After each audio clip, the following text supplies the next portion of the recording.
আজকের এই ক্লাসের মাধ্যমে আমরা আমাদের চারপাশের পদার্থ এই অধ্যায়ের অর্ধেকটা আমরা আগের দিন পড়ে নিয়েছিলাম।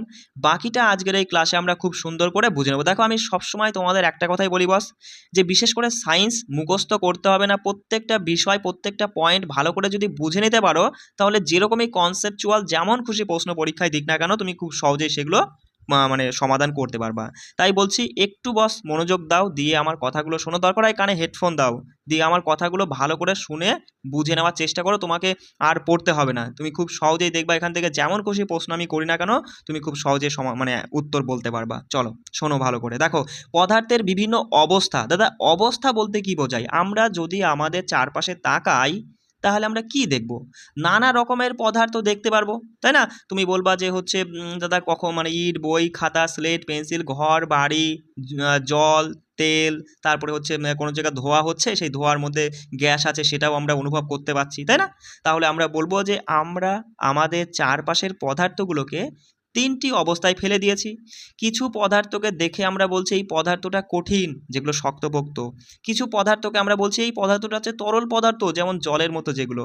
কিছু পদার্থ বলছো যে এটা হচ্ছে গ্যাসীয় পদার্থ, যেমন বাতাসে বিভিন্ন গ্যাস রয়েছে, গ্যাসের সিলিন্ডারে যে গ্যাস রয়েছে, তাই না? তুমি বলছো এর মধ্যে গ্যাস আছে, এর মধ্যে যে পদার্থই থাকুক না কেন সেটা গ্যাসীয় অবস্থায় আছে। তুমি কি করে বুঝতে পারছো? চলো সেই বিষয়টা দেখো।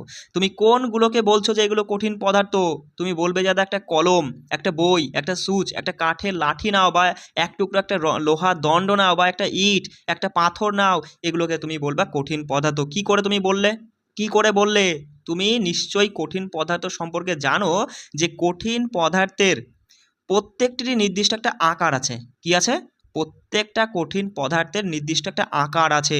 একটা পেন্সিল দাদা এরকম একটা লম্বাটে হয়, একটা ইট বলবো দাদা এরকম চার কোণা মতো হয়। তাহলে এদের একটা নির্দিষ্ট আকার আছে।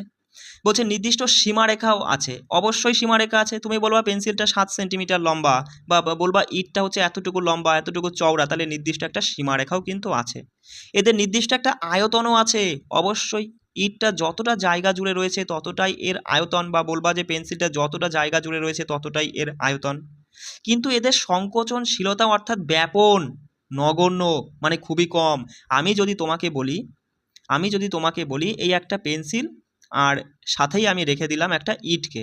আমি বললাম এই পেন্সিলের মধ্যে তো মানে কণা রয়েছে, তাই না? আর ইটের মধ্যেও অনেক পরিমাণে কণা রয়েছে। কণাগুলোকে মিশিয়ে দাও একে অপরের সাথে, দুটো পদার্থের কণাগুলোকে মিশিয়ে দাও। তুমি কি মেশাতে পারবে? পারবে না। তাই বলবে যে কঠিন পদার্থের সংকোচনশীলতা অর্থাৎ ব্যাপন নগণ্য। একটু মনে করে দেখো বস, আগের দিন পড়ে এসেছি। ব্যাপন হচ্ছে দুটো ভিন্ন পদার্থের কণাগুলো নিজেদের মধ্যে স্বতঃস্ফূর্তভাবে মিশে যাওয়াটাই ব্যাপন, তাই না? তাহলে পেন্সিল আর ইটের কণাগুলো কিন্তু স্বতঃস্ফূর্তভাবে নিজেদের মধ্যে মিশতে পারবে না, অর্থাৎ মানে এখানে সংকোচনশীলতা খুবই কম, নগণ্য, তাই না? তাই বলবা যে দাদা কঠিন পদার্থের নির্দিষ্ট একটা আকার আছে, নির্দিষ্ট সীমারেখা আছে, নির্দিষ্ট আয়তন আছে, কিন্তু সংকোচনশীলতা বা ব্যাপন নেই, খুবই কম।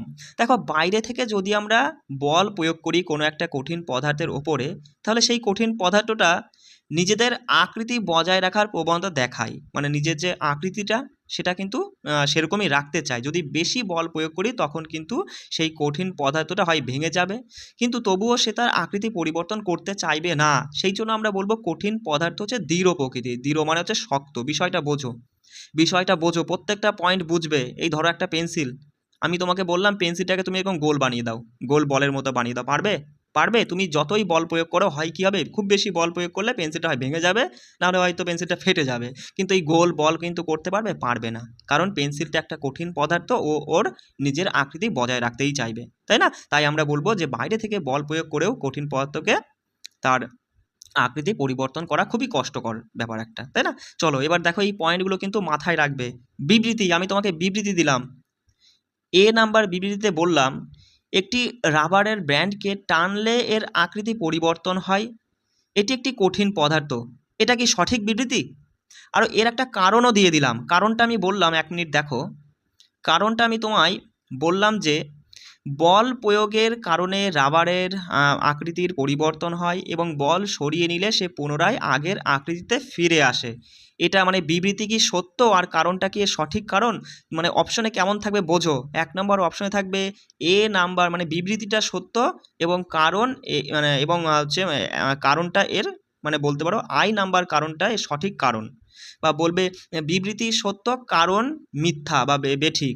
বা বলবে বিবৃতি এবং কারণ দুটোই সঠিক নয় বা দুটোই বেঠিক। বুঝতে পারছো তো আমি কি বলতে চাইছি? তাই তোমাকে এই বিষয়গুলো কিন্তু জানতে হবে যে একটি রাবারের ব্র্যান্ডকে আমরা টেনে এর আকৃতি পরিবর্তন করি মানে করতে পারি, তবুও কিন্তু এটা একটা কঠিন পদার্থ। কারণ কি? কারণ যখন বল প্রয়োগ করেছিলাম তখন এর আকৃতির পরিবর্তন ঘটেছিল। যেই না বলটা আমরা সরিয়ে নিলাম অমনি সে কিন্তু আগের আকৃতিতে ফিরে এসেছে। তাই এখানে আমাদের বিবৃতিও সত্য আর এই কারণটাও কিন্তু সত্য। বুঝতে পারছো? চলো ২ নাম্বার বিবৃতি আমি তোমাকে দিচ্ছি। একটা বিবৃতি আমি তোমাকে বলছি যেখানে আমি বললাম যে চিনি ও লবণগুলো আমরা যদি যে পাত্রে রাখি সেই পাত্রের আকার ধারণ করতে পারে, তাহলে তবুও এরা কঠিন পদার্থ। তাহলে আমি এই যে বিবৃতিটা যেটা বললাম এটা কি সত্য? তুমি বলবা অবশ্যই সত্য। কারণ দেখো, কারণটা পরে যাই, আগে বোঝো যে চিনি এবং লবণকে তুমি যদি একটা এরকম লম্বা শিশিতে রাখো, দেখবা লম্বা শিশির মধ্যেই এইভাবে থেকে যাবে। বা যদি এরকম একটা পাত্রে রাখো, বাটিতে রাখো, তাহলে দেখবা সেই বাটির মধ্যে ততটা জায়গা জুড়ে সেরকমভাবে থেকেছে। তাহলে আমরা বলবো চিনি এবং লবণগুলো বিভিন্ন জারে রাখলে তাদের আকারের পরিবর্তন ঘটে, কিন্তু তবুও এরা কিন্তু কঠিন পদার্থ। কারণ কি? কারণ হচ্ছে তোমার এই চিনি বা লবণ এদের এক একটি কণার কিন্তু আকৃতির কোনো পরিবর্তন ঘটে না। একটা চিনির টুকরো যদি খুব কাছে নাও তুমি দেখবা চিনির টুকরোটা এরকম দেখতে হয়। তা এবার তুমি যখন একটা জারে বা কিছুতে রাখছো তখন তো একসঙ্গে অনেক চিনি রাখছো সেই জারের আকার নিচ্ছে, কিন্তু এই চিনির একটা কেলাস বা এক টুকরোটার কিন্তু কোনো আকৃতির পরিবর্তন ঘটছে না। এটাই এর সঠিক কারণ। বুঝতে পারছো আমার কথা? চলো ৩ নাম্বার আর একটা বিবৃতি আমি তোমাকে দিচ্ছি, যেখানে বললাম যে একটি স্পঞ্জকে আমরা চেপে মানে সংকুচিত করতে পারি, তবুও এটি একটি কঠিন পদার্থ। এই বিবৃতিটা কি সত্য? তুমি বলবো অবশ্যই সত্য। স্পঞ্জকে তুমি চেপে এর আকৃতির পরিবর্তন করতে পারো, তবুও এটা একটা কঠিন পদার্থ। কারণ কি দাদা? এর সঠিক কারণটা হবে যে স্পঞ্জের মধ্যে অসংখ্য ক্ষুদ্র ক্ষুদ্র ছিদ্র থাকে, যার মধ্যে বায়ু দ্বারা পূর্ণ থাকে। যে ছিদ্রগুলো যখন আমরা চাপ প্রয়োগ করি তখন ওই ছিদ্র থেকে বায়ু বেরিয়ে যায়, আর তার আকারটা, ধরো স্পঞ্জের আকারটা এরকম ছিল, সেটা মাঝখানে চাপন দিলে এরকম হয়ে গেল। বুঝতে পারছো তো? তাই না?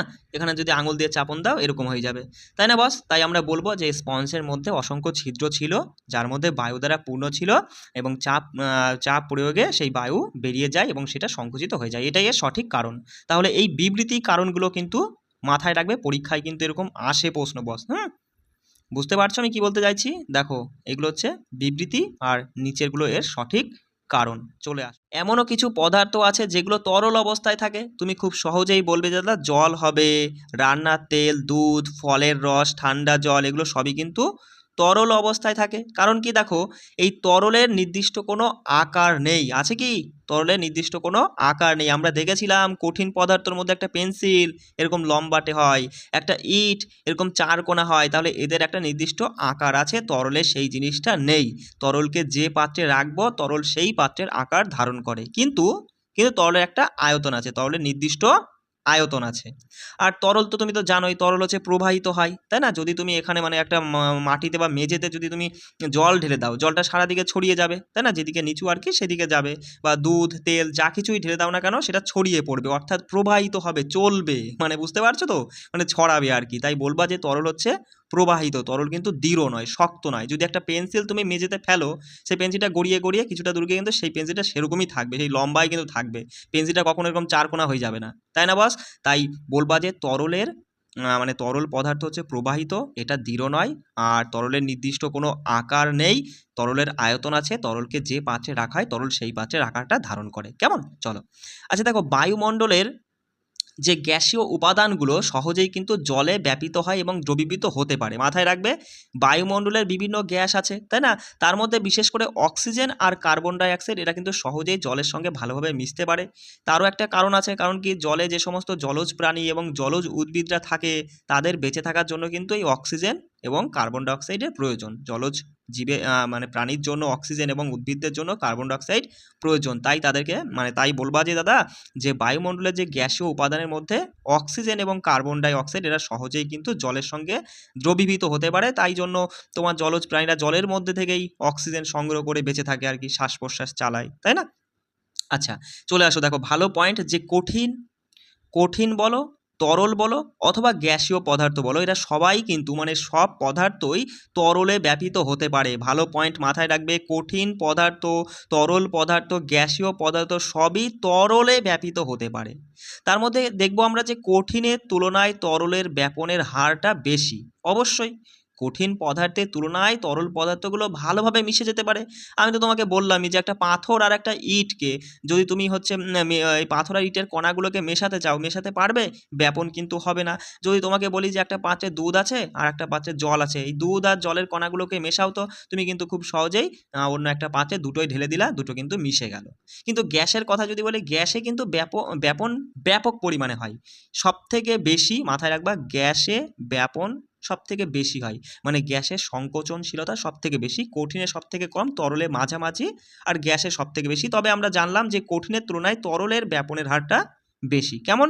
চলে আসো গ্যাসীয় অবস্থায়। বলো গ্যাসীয় অবস্থায় কি থাকে? বলবা বিভিন্ন রকমের গ্যাস বাতাসের মধ্যে রয়েছে, তাই না? এবার এখান থেকে এই পরীক্ষা থেকে কিন্তু পরীক্ষায় প্রশ্ন তোলে, ঠিক আছে? দেখো আমি তোমাকে প্রশ্ন করছি।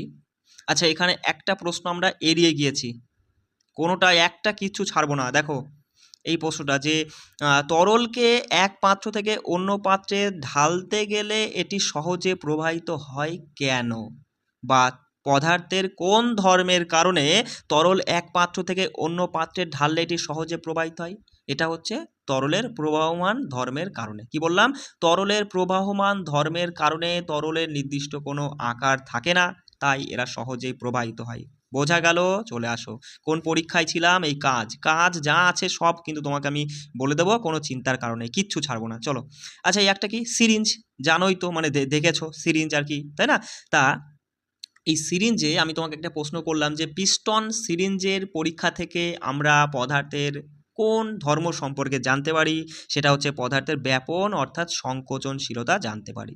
এই যে পিস্টন সিরিজের পরীক্ষা থেকে আমরা পদার্থের কি পদার্থের সংকোচনশীলতা ধর্ম সম্পর্কে জানতে পারি। দেখো সিম্পলভাবে তোমাকে বলি, একটা খালি সিরিঞ্জ যার মধ্যে কিছু নেই, মানে ফাঁপা, অর্থাৎ গ্যাস আছে, কিছু নেই মানে তো ফাঁপা, মানে গ্যাস আছে।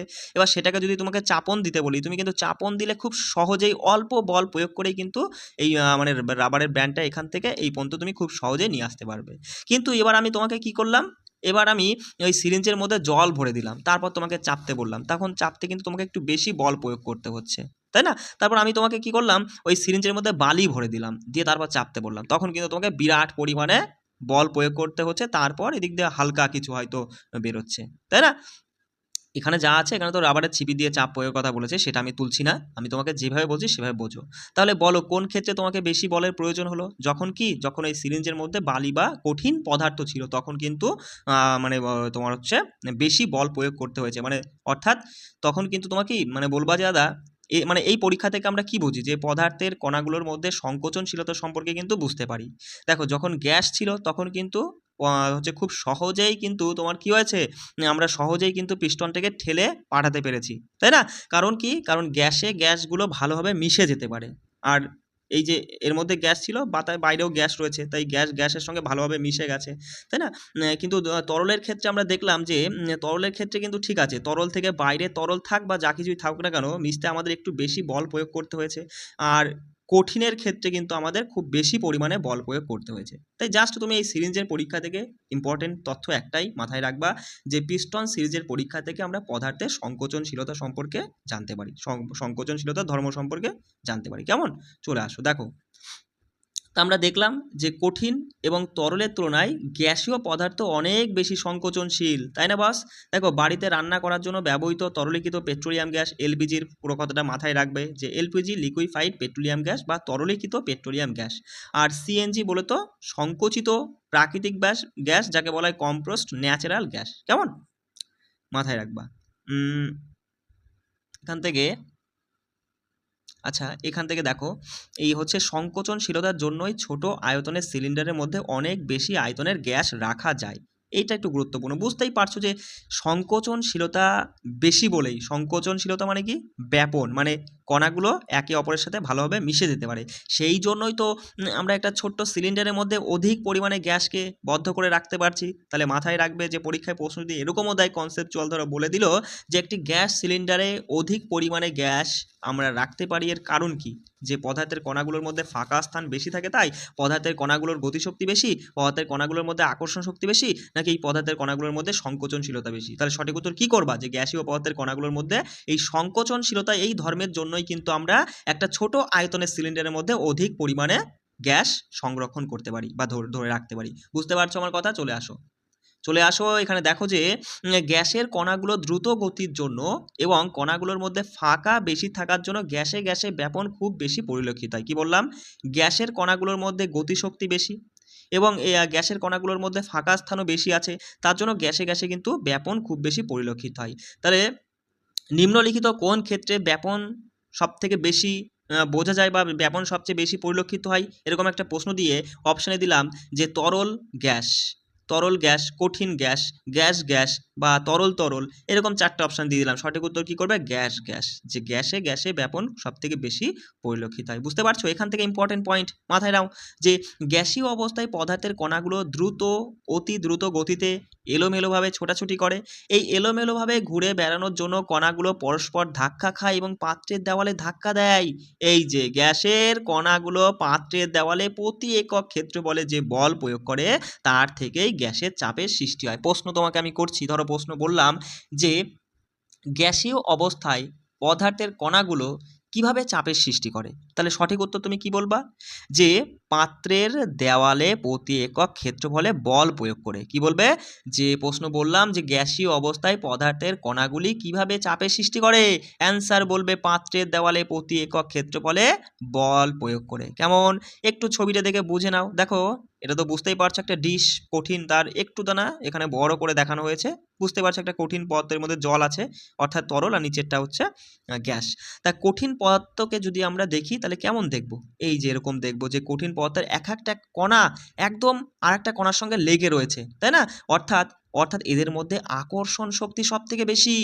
আর তুমি একটা জিনিস লক্ষ্য করো, দেখো এই কণাগুলো না একটা নির্দিষ্ট লাইন বরাবর রয়েছে, অর্থাৎ নির্দিষ্ট সজ্জা বা নির্দিষ্ট রীতি অনুযায়ী রয়েছে। তাহলে বলবা যে কঠিন পদার্থের কণাগুলো নির্দিষ্ট সজ্জাক্রম অনুযায়ী থাকে, তাই না? বা সাজানো গোছানো থাকে, একটা নির্দিষ্ট সারি বরাবর থাকে। আর এদের কণাগুলোর মধ্যে মানে একটা কণা আর একটা কণার সঙ্গে একদম গায়ে গায়ে ঠেকে, অর্থাৎ এদের মধ্যে আকর্ষণ বলটা বেশি। তাহলে একটা কণা যদি আর একটা কণার গায়ে গায়ে লেগে থাকে তাহলে ফাঁকা স্থান সব থেকে কম বলবে। আর একটা কণা যদি আর একটা কণাকে ধরে রাখে তাহলে এদের মধ্যে এই কণাগুলোর কি গতিশক্তি বেশি হবে না কম হবে? তুমি বলবা গতিশক্তি সব থেকে কম। যদি গতিশক্তি বেশিই থাকতো তাহলে তো ছোটাছুটি করতো, তাই না? তাহলে বলবা যে কঠিন পদার্থের কণাগুলোর মধ্যে আকর্ষণ শক্তি সব থেকে বেশি। এরা নির্দিষ্ট সজ্জাক্রমে মানে সাজানো গোছানো থাকে, একটা নির্দিষ্ট সারি বরাবর থাকে।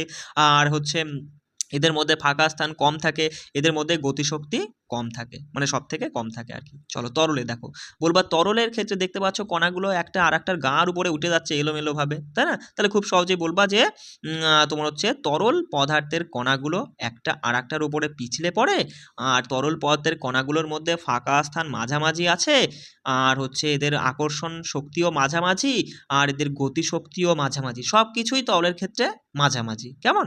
গ্যাসের ক্ষেত্রে চলে আসো, দেখতেই পাচ্ছ গ্যাসের মধ্যে ফাঁকা স্থান তো বিরাট পরিমাণে এই যে ফাঁকা স্থান রয়ে গেছে। তাহলে বলবা গ্যাসীয় পদার্থের কণাগুলোর মধ্যে ফাঁকা স্থান সব থেকে বেশি। আকর্ষণ শক্তি, আকর্ষণ শক্তি কি হবে, বেশি না কম? বলবা একদম কম, সব থেকে কম। ওই জন্যই তো একটা কণা আর একটা কণাকে ধরে রাখতে পারছে না। কি বেশি?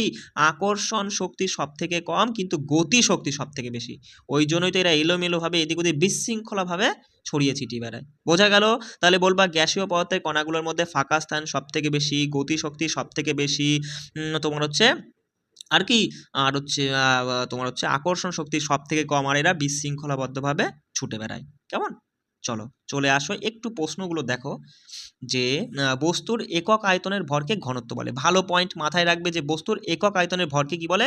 ঘনত্ব বলে। ঘনত্ব সমান কি? ভর বাই আয়তন। ঘনত্ব সমান ভর বাই আয়তন। যদি আমরা এই বেশ কিছু পদার্থ দিয়ে তোমাকে বলা হলো যে এই পদার্থগুলোকে তাদের ঘনত্বের ঊর্ধ্বক্রমে মানে ছোট থেকে বড় হিসেবে সাজাও, মানে কম থেকে বেশির দিকে সাজাও, তাহলে সঙ্গে সঙ্গে এগুলো দেখা মাত্রই বলবা বায়ুর ঘনত্ব কম। দেখো ঘনত্ব বার করতে গেলে তার ভর এবং আয়তন জানতে হবে, ভরকে আয়তন দিয়ে ভাগ করলে ঘনত্ব বেরোবে। কিন্তু আমি তোমাকে শর্টকাট একটা বিষয় বিষয় বলি, শোনো। তুমি ঘনত্ব যখন এরকম 4-5টা জিনিস দিয়ে তাদের ঘনত্ব ঊর্ধ্বক্রম বা অধক্রমে সাজাতে বলবে, তুমি দেখবা যে সবার প্রথমে আনবা গ্যাসীয় পদার্থগুলোকে, কারণ গ্যাসীয় পদার্থের ঘনত্ব সব থেকে কম হয়। আর সবার শেষের দিকে রাখবা কঠিন পদার্থগুলোকে, কঠিন পদার্থের ঘনত্ব সব থেকে বেশি হয়। তাহলে গ্যাসের মধ্যে আসলে তুমি আমায় বলো, 1 নম্বরে বায়ু বাতাস রেখেছি, 2 নম্বরে চিমনি থেকে নির্গত ধোঁয়া, এর মধ্যে কার ঘনত্ব কম হবে সব থেকে? দেখো চিমনি থেকে নির্গত ধোঁয়া, ওর মধ্যে কিন্তু কিছু কিছু কঠিনের টুকরো টুকরো থাকতে পারে, তাই না? কিন্তু বায়ুর মধ্যে অতটা নেই, অর্থাৎ বলবা চিমনি থেকে যে ধোঁয়াটা নির্গত সেটা একটু ঘন হয়, ঘন, তাই না? মানে ঘনত্ব অর্থাৎ ঘন দিয়ে বোঝো, ঘন হয়, কিন্তু তার থেকে বায়ু কিন্তু পাতলা হয়। অর্থাৎ বায়ু কি আমরা প্রথমে রাখবো, তারপরে রাখবো হচ্ছে চিমনি থেকে নির্গত ধোঁয়া, মানে বায়ুর থেকে চিমনি থেকে নির্গত ধোঁয়ার ঘনত্ব বেশি। তারপরে চলে আসি, দেখো মধু জল এই দুটোই তো তরল, তাহলে এদের মধ্যে দেখো কোনটা পাতলা? যেটা লঘু পাতলা সেটার ঘনত্ব কম, যেটা বেশি গাঢ় বা যার মধ্যে বেশি কণা আঁটোসাঁটো রয়েছে তার ঘনত্ব বেশি। এইভাবে বুঝে নাও। তাহলে বলবা জলকে আগে নেব, তারপর মধু। তাহলে প্রথমে হলো বায়ু ঊর্ধ্বক্রমে সাজাচ্ছি, 2 নম্বরে চিমনি থেকে নির্গত ধোঁয়া, 3 নম্বরে হচ্ছে জল, 4 নম্বরে মধু গেল। এবার আর থাকলো হচ্ছে চক, তুলো আর লোহা। তাহলে এই চক, তুলো আর লোহার মধ্যে বলো কোন জিনিসটার বা কোন পদার্থের কণাগুলো মানে সব থেকে বেশি আঁটোসাঁটো আর সব থেকে কম আঁটোসাঁটো? যেটা কম আঁটোসাঁটো সেটা নেব আগে। তাহলে বলবা তুলার হচ্ছে তোমার হচ্ছে কণাগুলো কিন্তু কম আঁটোসাঁটো, তাহলে এটা 5 নম্বর হবে। তার থেকে চক বেশি 6 নম্বরে, আর লোহা তো বিরাট পরিমাণে কণাগুলো আঁটোসাঁটো, অর্থাৎ ঘনত্ব বেশি, এটা হবে সবার লাস্টে। লোহার ঘনত্ব সব থেকে বেশি। বুঝতে পারলে? এইভাবে কিন্তু তুমি খুব সহজে করতে পারবে। চলো পরের বিষয়গুলো দেখো যে 3টি অবস্থার পার্থক্য লাগবে না, এগুলো একটু দেখে নাও, হালকা করে বলে দিই। দৃঢ়তা মানে কি? আমরা তো কি পড়লাম, দৃঢ়তা মানে শক্ততা, বা বলতে পারে যেমন আমরা জানি না যে কঠিন পদার্থ সব থেকে বেশি দৃঢ়, সব থেকে বেশি শক্ত। সংকোচনশীলতা মানে মিশে যাওয়া, গ্যাসে গ্যাসে সংকোচনশীলতা সব থেকে বেশি হয়। প্রবাহমানতা মানে জলের ক্ষেত্রে আমরা দেখেছি না যে জল হচ্ছে বেশি প্রবাহিত হতে পারে। তরলের ক্ষেত্রেও কিন্তু তাই, মাথায় রাখবা তরলও কিন্তু মানে তরল এবং গ্যাস দুটোই কিন্তু প্রবাহিত হতে পারে, ঠিক আছে? আর কঠিন কিন্তু প্রবাহিত হতে পারে না। দেখো বলছে জারকে গ্যাস দ্বারা পূর্ণ করা। জারকে গ্যাস দ্বারা পূর্ণ করা মানে বলবা যে গ্যাস খুব দ্রুত ছড়িয়ে পড়বে, তাই না? আর আকৃতি মানে তো বললেই যে কঠিন পদার্থের নির্দিষ্ট আকৃতি আছে, তরলের এবং গ্যাসের এদের নেই। গতিশক্তি তো সম্পর্কে জানলেই যে কঠিনের গতিশক্তি হচ্ছে সব থেকে কম, তরলে মাঝারি, আর গ্যাসে সব থেকে বেশি গতিশক্তি। ঘনত্ব সম্পর্কে জানলেই যে ঘনত্ব হচ্ছে কি গ্যাসের মধ্যে তোমার হচ্ছে কি মানে কঠিনের ঘনত্ব সব থেকে হচ্ছে বেশি, আর তরলের ঘনত্ব মাঝারি, আর গ্যাসের ঘনত্ব সব থেকে কম। কেমন? আচ্ছা, কারণগুলো দেখো, এরকম বিবৃতি তুলে দিয়ে কারণ দিতে পারে। যে বলল, বিবৃতিতে বলল যে একটি গ্যাসকে যে পাত্রে রাখা হয় সেই পাত্রে সমস্ত অংশ জুড়ে থাকে, সঠিক কারণ বলো। সঠিক কারণ কি হবে? সঙ্গে সঙ্গে বলবা কি যে দাদা সঠিক কারণ হবে গ্যাসের কণার মধ্যে ফাঁকা স্থান বেশি থাকে, সেই জন্যই কিন্তু হচ্ছে গ্যাসকে যে পাত্রে রাখা হয় গ্যাস সেই পাত্রে সমস্ত জায়গা জুড়ে থাকে, তাই না? বলছে গ্যাস পাত্রের দেওয়ালগুলোতে চাপ প্রয়োগ করে, বলো কারণ কি? গ্যাস পাত্রের দেওয়ালে চাপ প্রয়োগ করে কারণ গ্যাসের কণাগুলো সবচেয়ে বেশি বেশি কি গতিশীল, এলোমেলোভাবে এদিক ওদিক ছোটাছুটি করছে, সেই জন্য তো এ হচ্ছে মানে চাপের সৃষ্টি করবে, তাই না?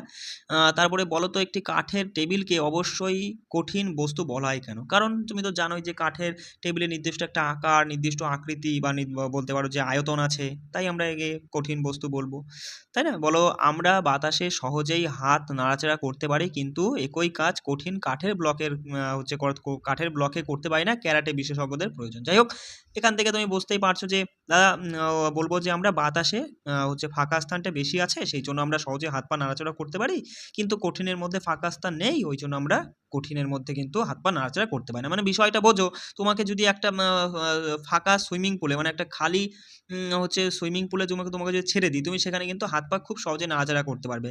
কিন্তু সেই সুইমিং পুলটা যদি আমি, মানে সুইমিং পুল বলছি আর কি, সেখানে আর কি আমি যদি তোমাকে বালি দিয়ে ভরাট করে তোমাকে মাথাটা বার করে তোমার সারা শরীরটা বালির মধ্যে ঢেকে দিলাম, তাহলে তুমি কি সেখানে খুব সহজে হাত পা নাড়াচাড়া করতে পারবে? পারবে না। বিষয়টা বুঝতে পারছো? চলো।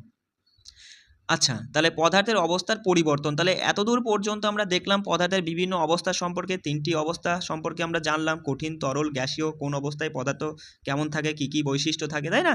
এবার এই অবস্থার পরিবর্তন করা যায় কি? অবশ্যই যায়। কখনো আমরা কি কঠিনকে তরল বানাতে পারি, আবার কখনো তরলকে গ্যাসে বানাতে পারি। সেটা কিভাবে? চলো দেখো, উষ্ণতার উপর প্রভাব।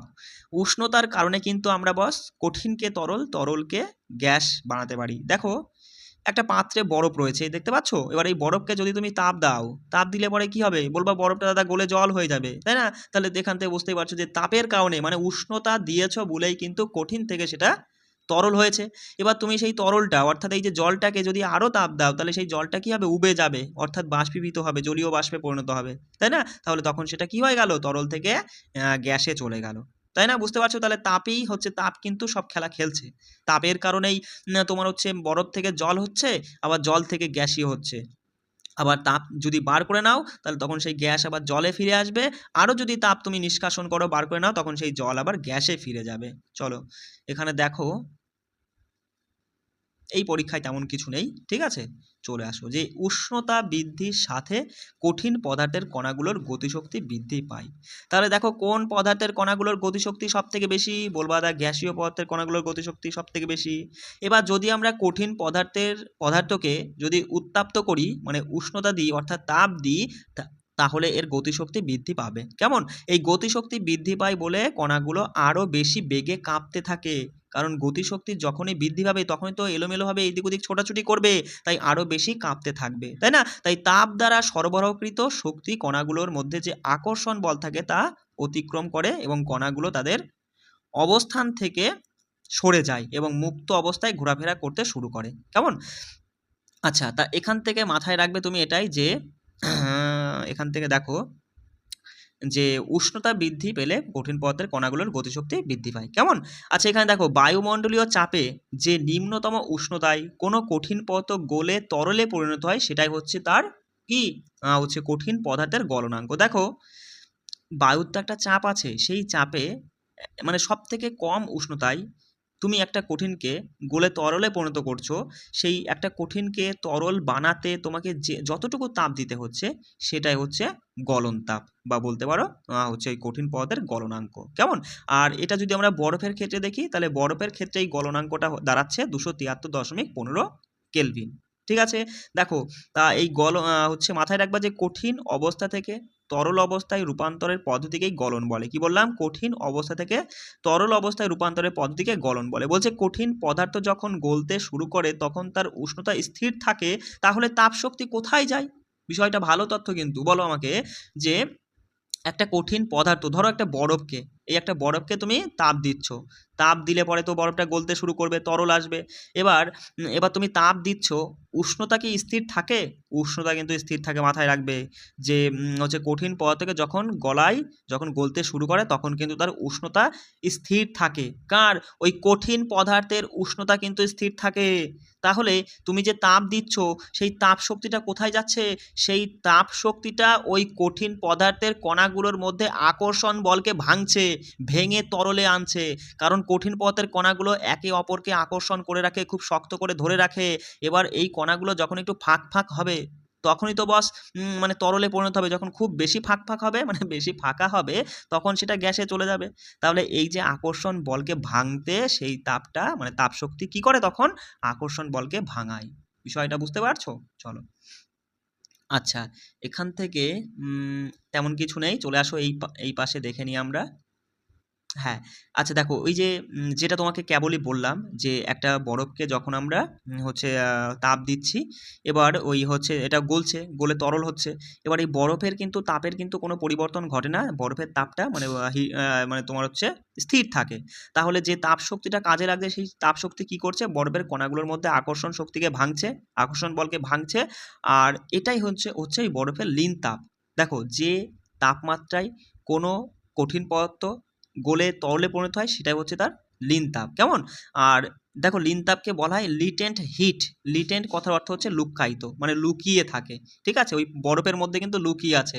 তুমি বরফকে তাপ দেওয়ার আগে বরফকে হাত দাও, যেরকম মানে অনুভব করবা, ঠিক বরফকে তাপ দিয়ে পুরোটা জল হয়ে যাওয়ার আগে পর্যন্ত বরফের গায়ে হাত দিবা, দেখবা সেই হিটটাই তুমি অনুভব করবা। তাহলে এই যে যতটুকু সময় তুমি গলাচ্ছ তাপ দিয়ে, ততটুকু সময় তো তোমার তাপটা গেল কোথায়? সেই তাপটা ওই কঠিনকে মানে বরফকে গলানোর কাজে লাগাচ্ছে।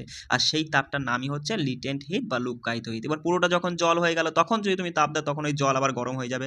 যেই 100-তে পৌঁছে যাবে, তখন কিন্তু সেই জল আবার উবে যাবে, মানে বাষ্পীভূত হতে শুরু করবে। কেমন বস? তাহলে মাথায় রাখবে যে বায়ুমণ্ডলীয় চাপে 1 কেজি কঠিন পদার্থকে তার গলনাঙ্কে গলিয়ে তরল পদার্থে রূপান্তর করতে যে পরিমাণ তাপ শক্তির প্রয়োজন হয়, তাই হচ্ছে এই কঠিন পদার্থের গলন তাপ। সিম্পল ব্যাপার। এই গলন তাপ কি দাদা? ওই কঠিনকে গলিয়ে তরল করলাম, অর্থাৎ সেটা হচ্ছে গলন তাপ। গলিয়েছি গলন তাপ। এবার দেখো বরফের ক্ষেত্রে এই গলন তাপটা কত, বা বলতে পারো লিন তাপ কত? 0 ডিগ্রি সেলসিয়াস বা 273 কেলভিন। মাথায় রাখবে বরফের গলনাঙ্ক 273 কেলভিন, একটু আগেই দেখলাম, যেটাকে 0 ডিগ্রি সেলসিয়াস বলা হয়। আচ্ছা, উষ্ণতায় জলের দেখো এই 0 ডিগ্রি সেলসিয়াস উষ্ণতায় জলের কণাগুলির মধ্যেকার শক্তি এই 0 ডিগ্রি সেলসিয়াস উষ্ণতাতেই বরফের কণাগুলোর মধ্যেকার শক্তির তুলনায় অনেক বেশি হয়। তাহলে এখান থেকে গুরুত্বপূর্ণ পয়েন্ট মাথায় রাখো, যে 0 ডিগ্রি সেলসিয়াস উষ্ণতায় বরফের থেকে জলের কণাগুলোর গতিশক্তি কিন্তু বেশি। ঠিক আছে, বরফের থেকে জলের কণাগুলোর মধ্যে হচ্ছে মানে শক্তিটা আর কি বেশি। কেমন? আচ্ছা, এখানে দেখো 1 মিনিট, এখানে চলে আসো, তেমন কিছু নেই।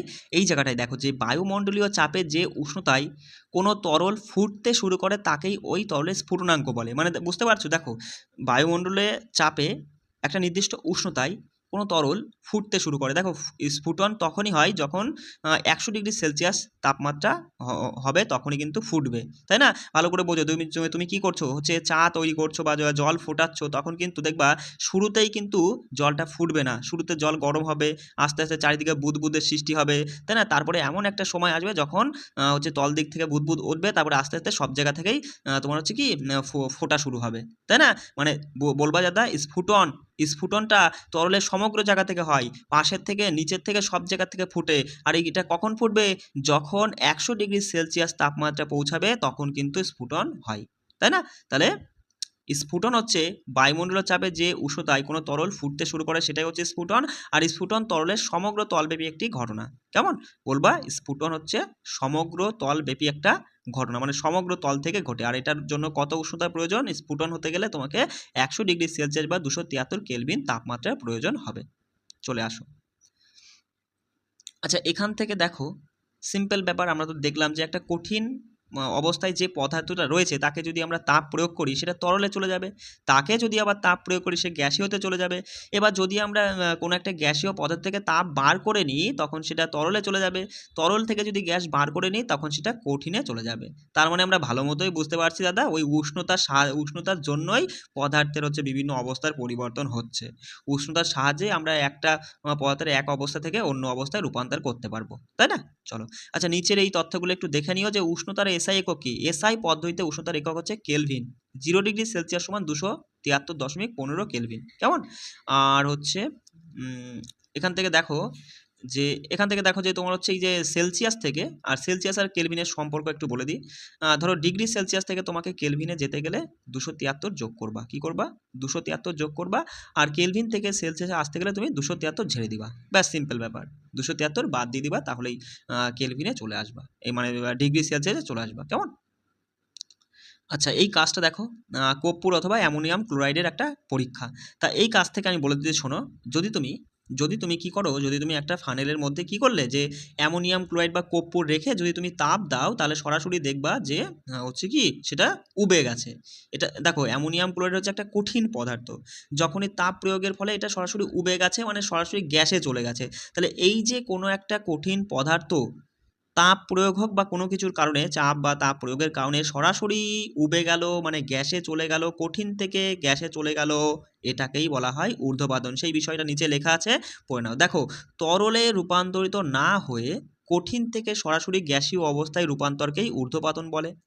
একই রকম তরলে রূপান্তর না হয়ে গ্যাসীয় থেকে সরাসরি কঠিন অবস্থায় রূপান্তরকে অবক্ষেপণ বলা হয়।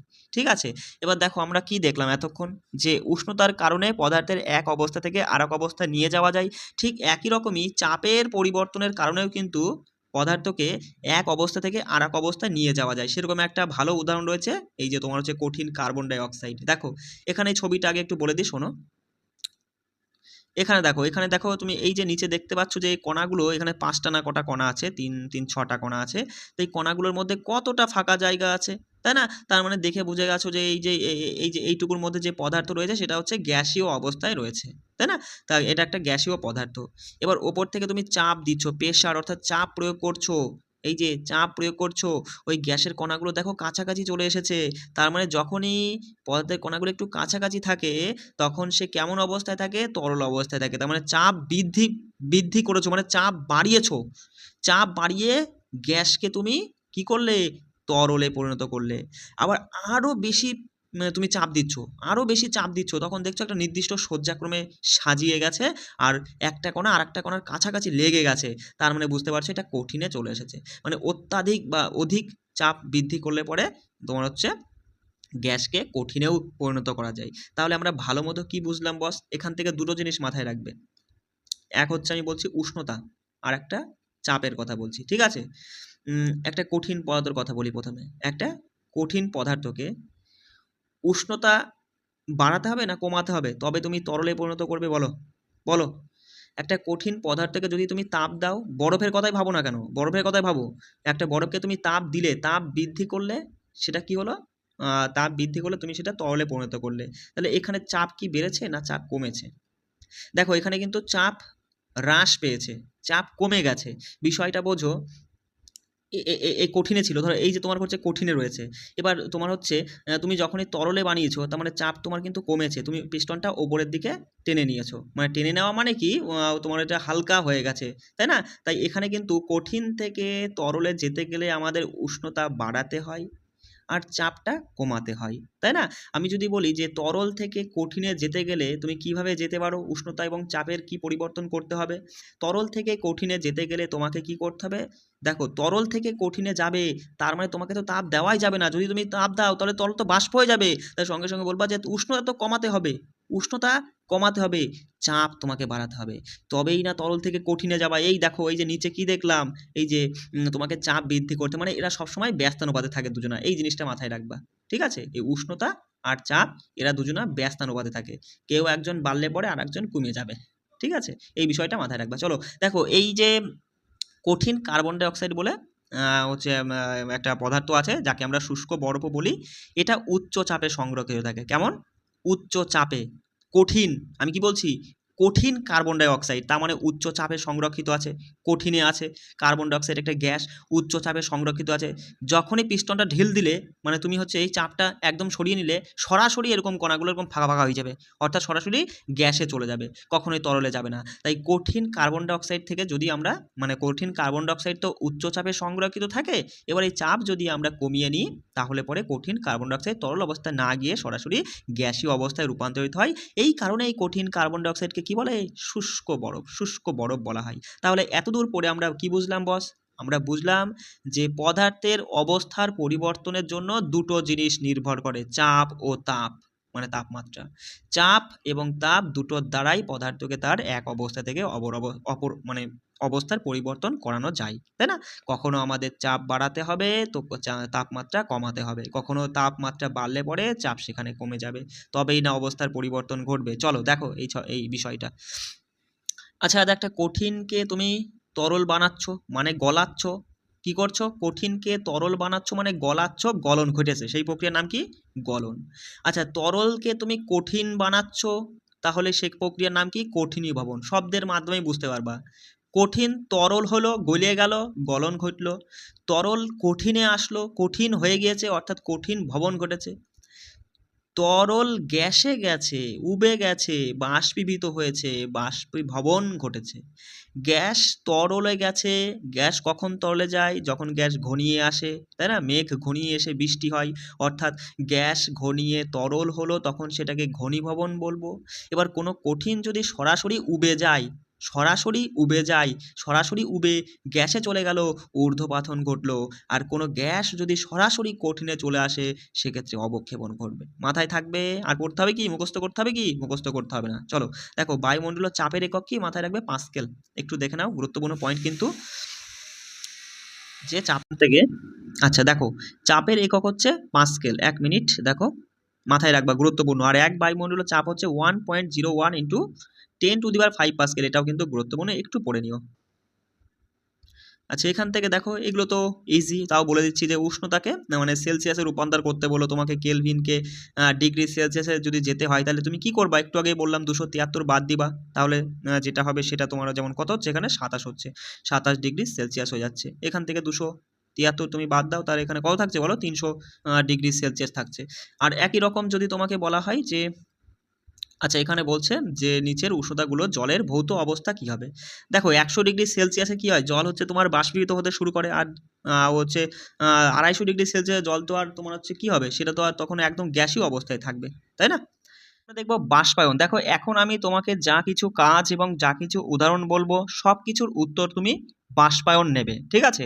দেখো বাষ্পায়ন বলতে বোঝায় যে বাষ্প হয়ে যাওয়া, বলতে পারো যে স্ফুটনাঙ্কের নিচে যে কোনো উষ্ণতায় তরলের বাষ্পে পরিণত হওয়ার ঘটনাকে বাষ্পায়ন বলা হয়। কি বললাম, স্ফুটনাঙ্কের নিচে যে কোনো উষ্ণতায় তরলের বাষ্পে পরিণত হওয়ার ঘটনাকে বাষ্পায়ন বলে। দেখো আমরা একটু আগেই দেখলাম যে তরলকে, যেমন জলকে যদি 100 ডিগ্রি সেলসিয়াস উষ্ণতায় উত্তপ্ত করি তখন কিন্তু জল ফুটতে শুরু করবে।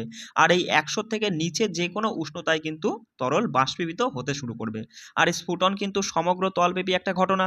আর এই বাষ্পায়ন কিন্তু কেবলমাত্র তরলের পৃষ্ঠতলীয় মানে ওপরের অংশের ঘটনা, মানে ওপর থেকেই কিন্তু বাষ্পীভূত হতে শুরু করে, সমগ্র অংশ থেকে নয়, ঠিক আছে। আচ্ছা, তা দেখো বাষ্পায়নটা হচ্ছে কোন কোন বিষয়ের উপর নির্ভর করে সেই বিষয়টা বুঝে নাও, গুরুত্বপূর্ণ কিন্তু। তা এই বাষ্পায়নের হার বৃদ্ধি পায় কখন, যখন পৃষ্ঠতলের ক্ষেত্রফল বৃদ্ধি পায় তখন কিন্তু বাষ্পায়নের হার বৃদ্ধি পায়। মানে বিষয়টা বোঝো, ধরো তুমি আজকে কি করলে, তোমার হচ্ছে একটা গেঞ্জি তুমি ধুয়ে দিয়েছো, এবার সেটা যদি দলা মচড়া করে তুমি যদি রোদ্রে রেখে দাও, আর যদি তুমি হচ্ছে গেঞ্জিটাকে যদি টান টান করে রোদ্রে রেখে দাও, তাহলে কোনটার ক্ষেত্রে সব থেকে বেশি বা তাড়াতাড়ি গেঞ্জিটা শুকিয়ে যাবে। বলবা দাদা ওই যে টান টান করে রেখেছিলাম, মানে পৃষ্ঠতলের ক্ষেত্রফল বৃদ্ধি করেছিলাম, তাতে কি হয়েছে যে ওই গেঞ্জি থেকে সমস্ত জলীয় বাষ্পের কণাগুলো তাড়াতাড়ি বাইরে বেরিয়ে যেতে পেরেছে আর গেঞ্জিটা তাড়াতাড়ি শুকিয়ে গেছে, তাই না। তাহলে আমরা খুব ভালো মতোই বলবো যে পৃষ্ঠতলের ক্ষেত্রফল যদি বৃদ্ধি করা যায় তাহলে কিন্তু দ্রুত বাষ্পায়ন হবে, অর্থাৎ বাষ্পায়নের হার বৃদ্ধি পাবে। চলো আর কি বিষয়ের উপর নির্ভর করে বাষ্পায়নের হার, এই যে উষ্ণতা বৃদ্ধি পেলে অবশ্যই, তাই না। যদি ধরো এমন একটা দিনে তুমি তোমার গেঞ্জিটা ধুয়ে দিয়েছো যে দিনে কোনো সূর্যের কোনো তাপই নেই, তাহলে সেই দিন যতটা সময় লাগবে তোমার গেঞ্জিটা শোকাতে, আর অন্য এমন একটা দিনে তুমি তোমার সেই গেঞ্জিটাই তুমি ধুয়ে দিয়েছো যেদিন প্রচণ্ড পরিমাণে সূর্যের তাপ, তাহলে সেদিন কিন্তু তোমার তাড়াতাড়ি গেঞ্জিটা শুকিয়ে যাবে। অর্থাৎ উষ্ণতা বৃদ্ধি পেলেও কিন্তু বাষ্পায়ন দ্রুত বৃদ্ধি পায়। আর কি দাদা, আর্দ্রতা হ্রাস পেলে, এক্ষেত্রে বোঝো যে আর্দ্রতা যত কম হবে হ্রাস পাবে তত কিন্তু বাষ্পায়ন দ্রুত বৃদ্ধি পাবে। কারণ দেখো, ধরো তোমার গেঞ্জিটা তুমি যেখানে শুকানোর জন্য দিয়েছো তার আশেপাশে যে বায়ু রয়েছে না, সেখানে যদি জলীয় বাষ্প অর্থাৎ আর্দ্রতা, জলীয় বাষ্প মানেই আর্দ্রতা, সেটা যদি খুব বেশি পরিমাণে থাকে তাহলে গেঞ্জি থেকে জলীয় বাষ্পটা বেরিয়ে বাইরে তো বেশি অলরেডি রয়েছে, ওর জন্য বাইরে কিন্তু তাড়াতাড়ি বেরোতে পারবে না, তাই না। তার জন্য কিন্তু তোমার হচ্ছে গেঞ্জিটা শুকোতে বেশি সময় লাগবে। এবার এমন একটা শুষ্ক দিন যেদিনে তুমি তোমার গেঞ্জিটা মানে তুমি নেড়েছো আর বাতাসে জলীয় বাষ্পের পরিমাণ খুব কম রয়েছে, তখন কিন্তু খুব তাড়াতাড়ি তোমার হচ্ছে জলীয় বাষ্পগুলো বাইরের বায়ুর সংস্পর্শে চলে যাবে, মিশে যাবে, আর গেঞ্জিটা তাড়াতাড়ি শুকিয়ে যাবে। অর্থাৎ বলতে পারো যে দাদা, যে আর্দ্রতা হচ্ছে তোমার হচ্ছে হ্রাস পেলে বাষ্পায়ন খুব দ্রুত হবে, আর্দ্রতা কমলে পড়ে। আর বাতাসের গতিবেগ বৃদ্ধি পেলেও কিন্তু বাষ্পায়ন খুব দ্রুত হয়, বুঝতেই পারছো তাই না। তুমি তোমার গেঞ্জিটা নেড়ে দিয়েছো, যদি প্রচণ্ড বাতাস হয় তাহলে সেই বাতাসের কারণেই তো তোমার হচ্ছে গেঞ্জিটা তাড়াতাড়ি শুকিয়ে যাবে, সিম্পল ব্যাপার। তাহলে বলবা যে দাদা বাষ্পায়ন তোমার হচ্ছে কি কোন কোন বিষয়ের উপর নির্ভর করে, পৃষ্ঠতলের ক্ষেত্রফলের উপর, উষ্ণতার উপরে, আর আর্দ্রতার উপরে এবং বাতাসের গতিবেগের উপর নির্ভর করে। আর বাষ্পায়নের হার বৃদ্ধি পায় কি কিভাবে, পৃষ্ঠতলের ক্ষেত্রফল বৃদ্ধি পেলে বাষ্পায়ন খুব দ্রুত হবে, উষ্ণতা বৃদ্ধি পেলে খুব দ্রুত হবে, বাতাসের গতিবেগ বৃদ্ধি পেলে খুব দ্রুত হবে, কিন্তু আর্দ্রতা হ্রাস পেলে তাহলেই কিন্তু বাষ্পায়ন খুব দ্রুত হবে, কেমন। আচ্ছা, এখান থেকে পয়েন্ট মাথায় রাখবে যে বাষ্পায়ন শীতলতার সৃষ্টি করে, বাষ্পায়ন শীতলতার সৃষ্টি করে। একটি খোলা পাত্রে রাখা তরল সর্বদাই বাষ্পীভূত হতে থাকে, কেমন, একটি খোলা পাত্রে রাখা তরল সর্বদাই বাষ্পীভূত হতে পারে মানে হতে থাকে। দেখো আমাদের মানে আমরা যদি আমাদের হাতের তালুতে সামান্য অ্যাসিটোন, অ্যাসিটোন মানে নখ পালিশ পরিষ্কারক একটা হচ্ছে উপাদান, যেটাকে বলা হয় অ্যাসিটোন। এই অ্যাসিটোন যদি আমরা হাতের তালুতে ঢালি, তাহলে আমরা হাতের তালু ঠান্ডা অনুভব করব। কেমন? ঠান্ডা অনুভব করব। কারণ কি? এই বাষ্পায়নের জন্যই তোমার হচ্ছে হাতের তালু, মানে হাতের তালুতে যেখানে অ্যাসিটোনটা ঢেলেছি তার চারপাশ থেকে তাপশক্তি কি করবে? সংগ্রহ করবে। ওই যে সংগ্রহ করে হাতের তালুকে ঠান্ডা অনুভব করাবে এই অ্যাসিটোন। বিষয়টা বোঝা গেল? তাহলে পরীক্ষায় প্রশ্ন যদি দেয় যে হাতের তালুতে সামান্য অ্যাসিটোন ঢাললে হাতের তালু আমরা ঠান্ডা অনুভব করি কোন ঘটনার জন্য? সেটা হচ্ছে বাষ্পায়নের জন্য। কেমন? একটি রোদুজ্জ্বল দিনের শেষে মানুষ ছাদে জল ঢেলে দেয় ঠান্ডা করার জন্য। কেন? মানে ওটা হচ্ছে পদার্থের কোন অবস্থাকে বোঝায়? বাষ্পায়নকে বোঝায়। বললাম না? এখন যা কিছু বলবো, যা কিছু উদাহরণ দেবো, সব কিছুর অ্যান্সার তুমি বাষ্পায়ন নেবে। গ্রীষ্মকালে আমরা সুতির জামাকাপড় পরিধান করি, কারণ কি? সুতির জামাকাপড় হচ্ছে তোমার মানে কি করতে পারে? উত্তম একটা জল শোষণ করতে পারে। ঠিক আছে? উত্তম জল শোষক বলতে পারো, যা আমাদের শরীর থেকে ঘামকে তাড়াতাড়ি শুষে নিয়ে বাষ্পায়নের সাহায্যে সেটাকে বাতাসে উন্মুক্ত করে দেয়। তাই তো? তাহলে মাথায় রাখবে যে গ্রীষ্মকালে সুতির জামাকাপড় পরিধান করি বাষ্পায়নের জন্য। বরফ শীতল জলপূর্ণ একটি গ্লাসের বাইরে বিন্দু বিন্দু জল দেখা যায়, কিসের জন্য? বাষ্পায়নের জন্য। যদি তোমাকে বলি একটি মরু শীতলক উষ্ণ এবং শুষ্ক দিনে ভালো কাজ করে কেন? বাষ্পায়নের জন্য। গ্রীষ্মকালে মাটির কলসিতে রাখা জল কিভাবে ঠান্ডা থাকে? বাষ্পায়নের জন্য। আমাদের হাতের তালুতে সামান্য অ্যাসিটোন, পেট্রোল বা সুগন্ধি রাখলে ঠান্ডা অনুভব করি, বাষ্পায়নের জন্য। গরম চা বা দুধের কাপে তুলনায় প্লেটে যদি ঢেলে রাখা হয় তাহলে সেটা তাড়াতাড়ি ঠান্ডা হয়ে যায় বা চুমুক দিয়ে তাড়াতাড়ি পান করা যায়, বাষ্পায়নের জন্য। বা বলতে পারো গ্রীষ্মকালে আমরা কি ধরনের জামা কাপড় পরিধান করা উচিত? সুতির জামা কাপড় পরিধান করি, তাতে আমাদের শরীর থেকে ঘাম তাড়াতাড়ি শুষে নেয়, কিসের জন্য? বাষ্পায়নের জন্য। বিষয়টা বুঝতে পারলে? চলো তাহলে এগুলো যা কিছু উদাহরণ দিবা, মানে যা কিছুই আসবে সব উত্তর আমি বাষ্পায়ন দিবা। চলো, আচ্ছা দেখো, আমরা তো দেখলাম আমরা আমাদের চারপাশে পদার্থের 3টি অবস্থা দেখতে পাই, কিন্তু বৈজ্ঞানিকগণ বর্তমানে পদার্থের 5টি অবস্থার কথা বলেছেন। ঠিক আছে? কি কি দেখো, কি কি অবস্থা আছে? কঠিন আছে, তরল আছে, গ্যাসীয়, প্লাজমা আর বোস আইনস্টাইন কনডেনসেট। কঠিন জানো, বুঝেছো। তরল বুঝেছো, গ্যাসীয় বুঝেছো। এখন শুধু প্লাজমা আর বোস আইনস্টাইনটা বুঝবে। দেখো এই গ্যাসীয় থেকেই বেরোচ্ছে প্লাজমা আর বোস আইনস্টাইন। এবার এই বিষয়টা বোঝো। দেখো প্লাজমা অবস্থা কিভাবে হয়? এই গ্যাসীয় অবস্থায় যে পদার্থ বা যে কণা রয়েছে তাদেরকে যদি তুমি মানে খুব উত্তেজিত করো, মানে হচ্ছে প্রচণ্ড উত্তেজিত করো, তাহলে এরা কিন্তু প্লাজমা অবস্থায় পৌঁছে যাবে। মানে প্রচণ্ড উত্তাপ্ত করলে বলতে পারো, বা প্রচণ্ড হিট দিলে পরে প্লাজমা অবস্থা পাওয়া যায়। ঠিক আছে? আর এই গ্যাসীয় পদার্থ থেকে যদি তুমি প্রচণ্ড পরিমাণে গ্যাস মানে তাপ বার করে নাও, ঠিক আছে, তাহলে সেটা হচ্ছে তোমার বোস আইনস্টাইন অবস্থায় চলে যাবে। দেখো সেই বিষয়টা বোঝো যে প্লাজমা অবস্থা কি। প্লাজমা হচ্ছে অত্যাধিক শক্তিশালী এবং অত্যাধিক উত্তেজিত কণা দিয়ে অবস্থাটা তৈরি। এই কণাগুলো মানে এই প্লাজমা অবস্থার কণাগুলো আয়নিত অবস্থায় থাকে। গুরুত্বপূর্ণ পয়েন্ট মাথায় রাখবে যে প্লাজমা অবস্থায় কণাগুলো আয়নিত অবস্থায় থাকে। আর হচ্ছে তোমার এই প্রতিপ্রভ টিউব এবং নিয়ন বাল্বে প্লাজমা অবস্থা দেখা যায়। আচ্ছা দেখো এই নিয়ন বাল্বে কোন গ্যাস থাকে? নিয়ন বাল্বের ভেতরে নিয়ন গ্যাস থাকে। প্রতিপ্রভ বাল্বের ভেতরে হিলিয়াম গ্যাস থেকে। গুরুত্বপূর্ণ পয়েন্ট মাথায় রাখবে, প্রতিপ্রভ বাল্বের ভেতরে হিলিয়াম গ্যাস থাকে। দেখো যখন বাল্বের ভেতরে আচ্ছা এটা ইম্পর্টেন্ট নেই, এখান থেকে এটা গুরুত্বপূর্ণ। দেখো এই প্লাজমা অবস্থার উপস্থিতির জন্যই কিন্তু আমরা সূর্য ও নক্ষত্রদেরকে উজ্জ্বল দেখি। তাহলে প্লাজমা অবস্থার জন্যই কিন্তু আমরা সূর্য ও নক্ষত্রদেরকে উজ্জ্বল দেখি। কেমন? আর দেখো এই যে নক্ষত্রদের অতি উচ্চ উষ্ণতার জন্যই কিন্তু প্লাজমা অবস্থার উৎপত্তি হয়। বিষয়টা বুঝলে? দেখো গ্যাসকে যদি অত্যাধিক উষ্ণতা দাও, মানে তাপ দাও, অত্যাধিক পরিমাণে তাপ দিলে প্লাজমা অবস্থার সৃষ্টি হবে। গ্যাস থেকে অত্যাধিক পরিমাণে তাপ যদি বার করে নাও, ওটাকে শীতল করো, তাহলে কিন্তু বোস আইনস্টাইন অবস্থা সৃষ্টি হবে। দেখো 3জন বিজ্ঞানীর নাম মাথায় রাখবে। এই হচ্ছে কর্নেল, কেটারলি আর উইমেন। এই 3জন ব্যক্তিই কিন্তু সর্বপ্রথম বোস আইনস্টাইন অবস্থাটা সৃষ্টি করে দেখিয়েছিলেন। তার জন্য 2001 সালে তারা পদার্থবিদ্যায় নোবেল পুরস্কারও পান। দেখো তারা কি করেছিল? এরা সাধারণ যে বায়ু মানে গ্যাস, তার মানে বায়ুর যে 1,00,000 ভাগের 1 ভাগ ঘনত্ব বিশিষ্ট গ্যাসকে অতি নিম্ন উষ্ণতায় শীতল করে কিন্তু তারা এই অবস্থাটা পেয়েছিল, বোস আইনস্টাইন কনডেনসেট অবস্থা পেয়েছিল। কেমন? তাহলে মাথায় রাখবে খুব ইম্পর্টেন্ট পয়েন্ট যে আমরা কিভাবে বোস আইনস্টাইন কনডেনসেট অবস্থা পাবো।